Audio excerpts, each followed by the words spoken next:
Sementara itu Polda Jabar ungkap berbagai penyalahgunaan bahan pokok dan bahan penting lainnya berupa pemalsuan tepung terigu, penimbunan pupuk bersubsidi, serta pengoplosan gas LPG bersubsidi.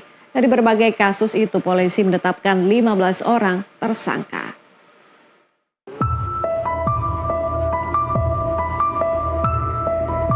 Sebanyak 15 pelaku yang menyelundupkan hingga mengoplos bahan kebutuhan pokok dan penting ditangkap Polda Jabar dari 12 daerah di Jawa Barat, mulai dari Cianjur, Sukabumi, Sumedang, Tasikmalaya, serta Garut.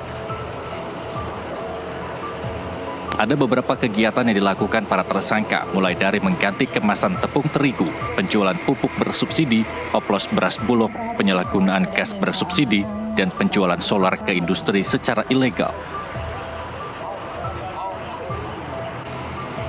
Ada berbagai modus yang dilakukan para tersangka dalam melakukan aksinya. Untuk perubahan merek terigu, sejumlah tersangka melakukan repacking atau mengganti karung kemasan. Sementara untuk pupuk bersubsidi, tersangka melakukan penimbunan dengan membeli dari sejumlah pihak. Ketika mulai musim tanam, tersangka kemudian menjual pupuk tersebut dengan harga yang lebih mahal. Sementara untuk beras, mereka melakukan pengoplosan dengan cara mencampurkan beras bulog dan beras lokal, kemudian dikemas dan dijual kepada konsumen. Selain itu, ada pembelian bahan bakar jenis solar di SPBU dengan menggunakan mobil yang sudah dimodifikasi untuk dijual kembali ke industri. Hingga penyalahgunaan dengan cara tabung gas 3 kg bersubsidi disuntikan ke dalam tabung gas 12 kg, kemudian dijual dengan harga non-subsidi. Di awal November telah berhasil melakukan pengungkapan perkara tindak pidana pangan dan sumber daya alam, yaitu ada sebanyak 13 perkara atau 13 kasus dari 13 TKP yang berbeda.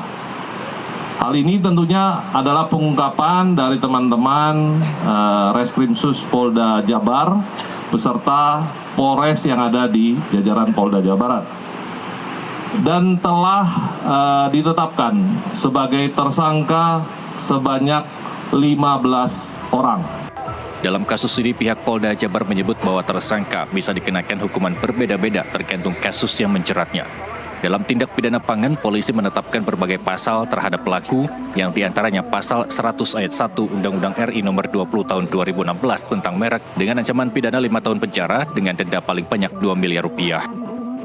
Dari Bandung, Jawa Barat, Deden Syahputra, Jurnalis NTV melaporkan.